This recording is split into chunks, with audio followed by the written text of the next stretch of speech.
नमस्कार। आज हम एक बहुत ही दिलचस्प और क्रिटिकल टॉपिक पर बात करने वाले हैं। भारत का 2026 का macro economic outlook. News 18 Hindi की बेहतरीन रिपोर्टिंग और डेटा को बेस बनाकर एक इकोनॉमिस्ट के नज़रिए से आज हम एक टॉप डाउन एलोकेशन फ्रेमवर्क का इस्तेमाल करेंगे। हम सीधे आंकड़ों और तथ्यों के जरिए ये डिकोड करने की कोशिश करेंगे कि ग्लोबल अस्थिरता के बावजूद भारत की मैक्रो इकोनॉमिक स्थिरता कैसी जमीनी स्तर पर प्रोफेशनल इन्वेस्टर्स के लिए निवेश के जबरदस्त नए अवसर पैदा कर रही है। तो चलिए बिना देरी किए शुरू कहते हैं। आज का हमारा रोड मैप कुछ इस तरह है। पहला, मैक्रो रेजिलियंस और ग्रोथ। दूसरा, एक मजबूत वित्तीय प्रणाली। तीसरा, इंफ्रास्ट्रक्चर का विस्तार। चौथा, स्टार्टअप इनोवेशन इंजन। और अंत में कैपिटल एलोकेटर्स के लिए कुछ बेहद अहम रणनीतिक निष्कर्ष। शुरुआत करते हैं हमारे पहले पॉइंट से, मैक्रो रेजिलियंस और ग्रोथ, जो कि किसी भी इकोनॉमी की स्थिरता की असली नींव होती है। अब जरा इस नंबर पर गौर कीजिए, 7.2%। ये कोई मामूली आंकड़ा नहीं है। फाइनेंशियल ईयर 2026-27 के लिए जो रियल जीडीपी ग्रोथ प्रोजेक्ट की गई है वो 6.8 से 7.2% के बीच है। लेकिन रुकिए, जो बात इसे सच में एक्स्ट्रॉर्डनरी बनाती है वो सिर्फ ये ग्रोथ नहीं है, बल्कि इसके साथ जुड़ी ऐतिहासिक रूप से कम महंगाई दर है, जो औसतन सिर्फ 1.7% दर्ज की गई है। एग्रीकल्चर सेक्टर के सेटल होने से लेकर मैन्युफैक्चरिंग की रफ्तार तक ये ग्रोथ एकदम ब्रॉड बेस्ड है। एक इन्वेस्टर के नज़रिए से इसका सीधा सा मतलब है बिना किसी ओवरहीटिंग के एक सस्टेनेबल लंबी रेस वाली ग्रोथ। बाहरी झटकों या ग्लोबल शॉक से कैसे निपटा जा रहा है, ये बात इस डेटा से बिल्कुल साफ हो जाती है। $701.4 बिलियन का विदेशी मुद्रा भंडार, ये सिर्फ एक नंबर नहीं है, ये एक बहुत बड़ा सेफ्टी नेट है। जरा सोचिए, ये लगभग 11 महीने के इंपोर्ट को कवर करने के लिए काफी है और भारत के 94% बाहरी कर्ज को चुकाने की ताकत रखता है। कैपिटल एलोकेशन के नजरिए से देखें तो ये एक जबरदस्त रिस्क मिटिगेशन टूल है। मतलब ग्लोबल लिक्विडिटी में चाहे कितनी भी उथल-पुथल क्यों ना हो, ये बफर सुनिश्चित करता है कि डोमेस्टिक ग्रोथ पर कोई आंच ना आए। चलिए आगे बढ़ते हैं हमारे दूसरे फोकस एरिया पर, एक मजबूत वित्तीय प्रणाली, यानी इकोनॉमी को पूरी तरह से डी रिस्क करना। अब जो बात यहाँ सबसे ज्यादा इंटरेस्टिंग है वो ये है कि हमें दो अलग अलग मोर्चों पर एक साथ शानदार रिकवरी देखने को मिल रही है। एक तरफ देखिए, बेरोजगारी दर गिरकर सीधा 4.8% पर आ गई है, जो कि डेमोग्राफिक हेल्थ का एक बहुत ही पॉजिटिव सिग्नल है। और वहीं दूसरी तरफ कुल टैक्स कलेक्शन में डायरेक्ट टैक्स का हिस्सा बढ़कर 58.8% हो गया है। जब देश का लेबर मार्केट और सरकारी खजाना दोनों एक साथ मजबूत हो रहे हों, तो ये इस बात का एकदम पक्का सबूत है कि इकोनॉमी अब पहले से कहीं ज्यादा अनुशासित और फॉर्मलाइज्ड हो चुकी है। जाहिर है, इस कमाल की रिकवरी के पीछे रिजर्व बैंक के कुछ बेहद प्रोएक्टिव कदम रहे हैं।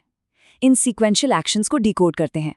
रेपो रेट में 100 बेसिस पॉइंट्स की कटौती करके इसे 5.25% पर लाना और साथ ही सीआरआर में भी 100 बेसिस पॉइंट्स की कमी करना।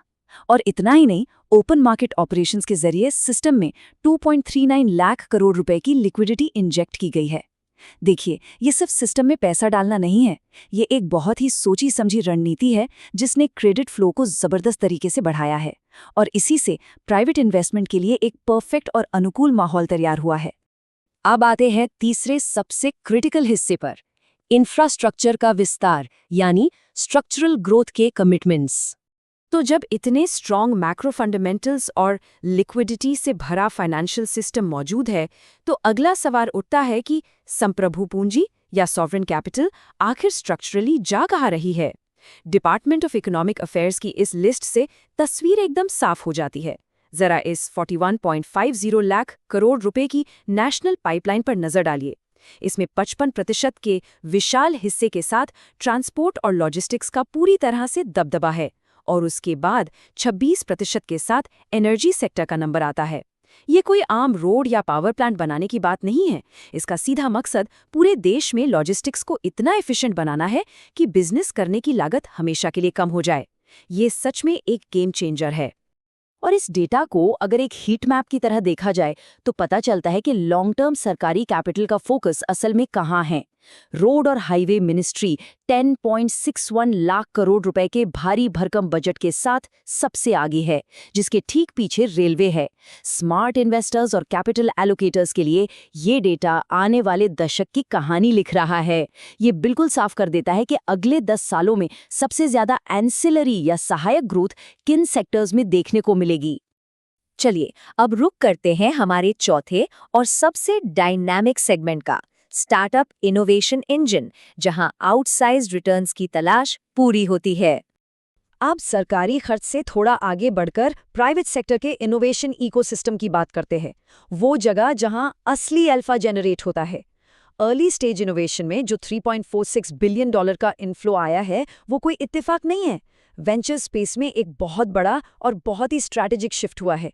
माना कि टोटल फंडिंग राउंड्स की संख्या कम हुई है, लेकिन जो कैपिटल एलोकेशन हो रहा है वह बहुत बड़े स्केल पर और एकदम लेजर फोकस तरीके से हो रहा है। पुरानी इन्वेस्टमेंट प्लेबुक को अब खिड़की से बाहर फेंका जा रहा है। अब सिर्फ ग्रोथ के खोखले वादों पर नहीं, बल्कि मजबूत बिजनेस मॉडल और असली स्ट्रैटेजिक वैल्यू पर बड़े दाव लगाए जा रहे हैं। तो फिर ये स्मार्ट कैपिटल आखिर जा कहाँ रही है? 2026 के टॉप ब्रेकआउट सेक्टर्स की बात करें तो जेनरेटिव सॉल्यूशंस के साथ एआई और डीप टेक सबसे आगे चल रहे हैं। इसके साथ ही मोबिलिटी और सोलर में क्लीन टेक, एम्बेडेड फाइनेंस और डीफाई के साथ फिनटेक और एआई पावर्ड डायग्नोस्टिक्स के साथ हेल्थ टेक, ये सभी इन्वेस्टमेंट के नए हॉटस्पॉट्स बन चुके हैं। और हाँ, कंज्यूमर टेक में जो क्विक कॉमर्स की आंधी आई है, उसने तो रफ्तार ही बदल दी है। इंस्टीट्यूशनल इन्वेस्टर्स के लिए यही वो सेक्टर्स हैं जहां आज के वक्त में असली अल्फा जनरेशन केंद्रित है। और यहाँ एक ऐसा ट्रेंड है जो शायद थोड़ा हैरान कर दे। इनोवेशन के इस पूरे लैंडस्केप में एक बहुत बड़ा जियोग्राफिकल शिफ्ट आ रहा है। यकीन मानिए, अब 50% भारतीय स्टार्टअप्स मेट्रो शहरों से नहीं, बल्कि टियर 2 और टियर 3 शहरों से आ रहे हैं।